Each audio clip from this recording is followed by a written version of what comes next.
Yo, what's going on, guys? It's Casual Kayuki. Welcome to my first video for anime reaction review kind of thing.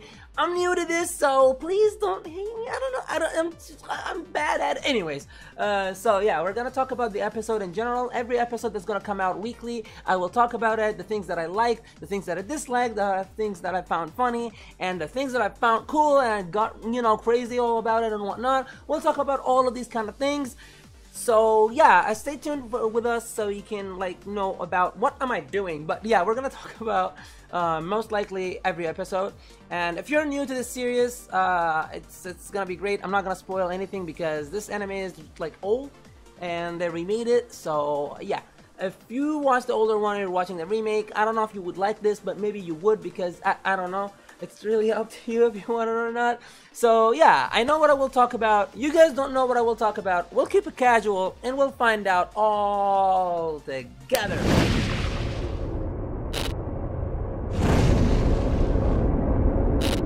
So, since this is the first time we actually talk about the anime, and this is the first time we talk about the first episode and whatnot, let's talk about the studio that actually makes the Captain Tsubasa anime.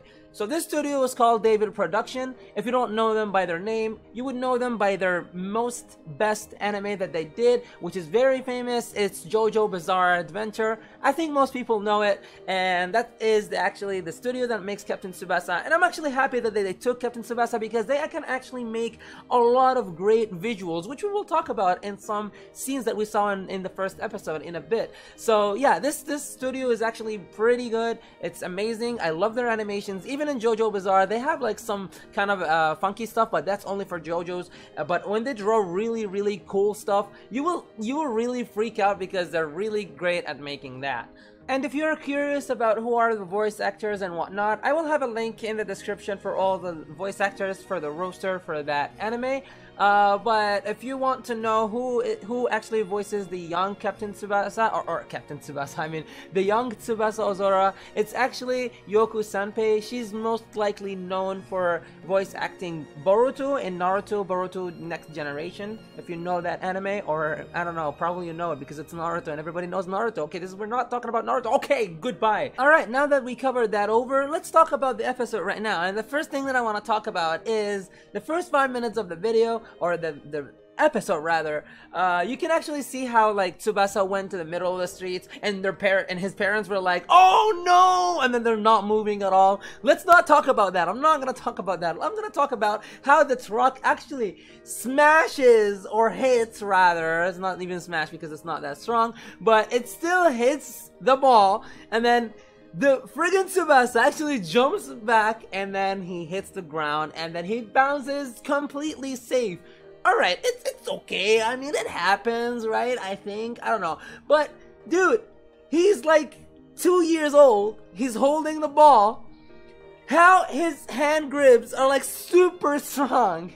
I don't get it. He's just 2 years old. And his hand grip is so good to the point where it's still safe. He's still holding the ball and he's still safe. And then they showed later in the episode that he actually has a strong shot. I mean, if your hands are that strong, why don't you be just a goalie? I don't know, man. I don't know. But yeah, that is the first thing that I actually saw, and I was like, what? Okay, I mean, the animation is cool and whatnot, but that thing kind of caught my eye. I was like, okay. And honestly, I'm not gonna lie, I thought the scene where the truck really sets the mood, actually. The writers, they did a good job on making that scene because it kind of fits the show because, it's all related about soccer and whatnot, and he's holding the ball, and that is actually why I think, at least, or actually, it just sets the mood that actually why Tsubasa actually loves the ball. He already loves it, but for some reason, maybe he realizes, maybe he doesn't, that accident, but that is actually what made him really love the ball even further because it kind of saved his life. So it really actually sets the mood for the show pretty good. Now, let's actually talk about my most favorite moment in that episode. I really love it, 10 out of 10, but first, before I actually talk about the moment itself, I'm gonna talk about the character that actually made that moment. Ginza Wakabayashi, that goalkeeper, that goalie is so cool. Now here's the thing about his character. It's super weird because he comes out as a really super assholey kind of character, but at the same time, he's super cool. He's just super cool and really awesome, and just a very, very epic goalie as it seems. And that scene, now the moment that actually I went like, yo, when I first saw it, like when he did that thing and then the whole black aura comes out around the penalty area, and he's like, I'm gonna protect this penalty, and anybody who actually scores against me will get that field, because they're actually arguing about the field and who's gonna take it and whatnot. And he actually put that challenge, and he actually stopped everything. That's super cool. That character is amazing. That scene is really cool. Now the visuals. Let's talk about the visuals. I already mentioned the baseball scene, but let's not just talk about that. There's so many good things that happened, like the tennis throw. That scene is so cool, like the way they draw that line, the baseball, and then the last, I don't know what was it called, and then the dodgeball scenes. All of these scenes are actually pretty amazing. I like the concept that Tsubasa was like, oh, such a good such a good goalkeeper, and he takes that, like he wants to challenge him, and then he's really excited to challenge him and whatnot.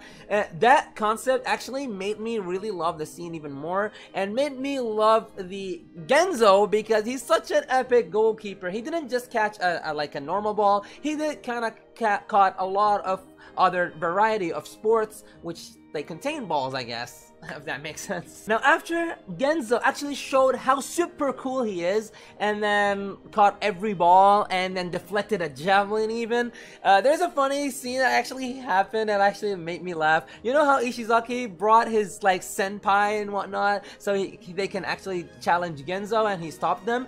When Ishizaki was like, hey, you guys are gonna fix it, right? And then they just took everything that they got and actually left him and immediately ditched him like nothing actually happened, because Ginza was like younger than them, and he got kind of they got kind of wrecked with Ginza, or by Ginza rather, and they're like, yeah, goodbye now, let's take our stuff and see you later, Ishizaki. They didn't even say see you later, Ishizaki. They just went and ditched him completely, and that is actually good, but it is bad, not good, but it is good because that happened. And with that, actually Ishizaki got a chance to meet Tsubasa, and Tsubasa was actually already excited to actually defeat Ginza. And then if that didn't happen, of course Tsubasa wouldn't know where Ginza actually lived. As for Tsubasa's personality, I kind of really like it. He's the good boy, like shonen kind of characters. That's because that's their kind of archetype, so I kind of like it. He's pretty cool. He's kind of neat though, because he's really super addicted to his ball. Okay, that sounds really weird, but you know what I mean. He's really super addicted to it, and he's super addicted to, you know, dribbling, because while he was walking in the town, he was dribbling the ball, and Ishizaki actually asked him, why you're always dribbling with the ball? And he's like, I just like it, because he likes football. And that is actually good, and that actually makes sense, because it makes sense that he's good, because he's kind of all the time dribbling with that ball. Now he seems to be not very social, but maybe he is very social. We still cannot tell, and it's not really too obvious or clear. He only talked to Ishizaki because he wanted to know where Ginza's house is, and then he talked to him just very shallowly, but while he was walking with Ishizaki, he was actually just dribbling the ball around and whatnot. And then later on, when he went there, he was talking to the ball, so he wasn't really paying attention to Ishizaki, so who knows. But his character really fits in the anime pretty well. We will see later on in the upcoming episodes how he will actually make chemistry with other people in the town, and how he will make friends and whatnot. So we will get to see those in the upcoming episodes. Later on in the episode, Tsubasa actually saw Genzo's house, and then he actually put the ball and he shot it very strongly to the way Genzo's house is. And what's so cool about that shot, we saw, like, first let's talk about the visuals. It's very amazing thanks to that studio. It's like really cool. It made it really tense and whatnot. But what's super cool is actually Ginza actually seeing the ball, and he actually caught it, even though it came from far away. Almost he didn't notice it, but he's such a great goalie to the point where, like, he noticed it and he caught it. He's super cool. And it seems like Tsubasa is very strong, because he's very English. He's very far away, and then he shot it to the point where it actually reached Genzo's house, and then that's so far away. That means his shot is super strong, and he's actually good at aiming the ball. So that's he seems to be OP. He seems to be like Goku, but like Goku in football kind of thing. So we will get to see if he's actually a really super OP character or not, like Goku, but in a football sense. I don't know why I'm putting Goku in this, but you know what I mean. He seems to be very strong, and that is pretty sweet. And how he will deal with Genzo later on, because Genzo seems to be very OP. Now finally, for the last scene, that last scene is so sick because it's so amazing. It kind of fits everybody's character in that scene.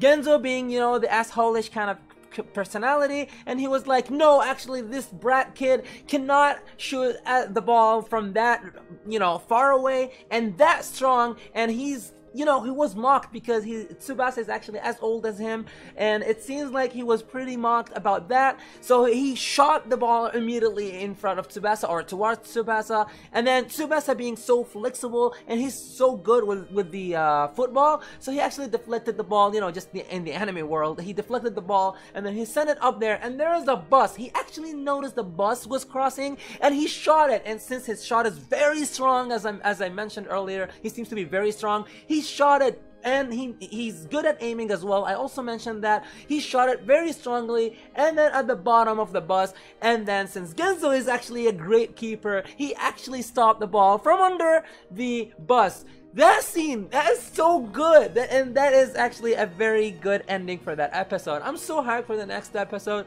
and I'm so hyped for every character in there. This rivalry between Genzo and Tsubasa in the very beginning seems to be very hype, and I'm so hyped for it. And that is it for me, guys. I hope you guys enjoy this kind of content, which I will do weekly because of the episode that will come out weekly, one by one. I will review each episode and whatnot, talk about it, as I said in the beginning of the video. I hope you guys enjoy this kind of thing, and if you want to add more ideas and whatnot, just say it in the comment section. So without further ado than this, I'm going to see you guys in the next time.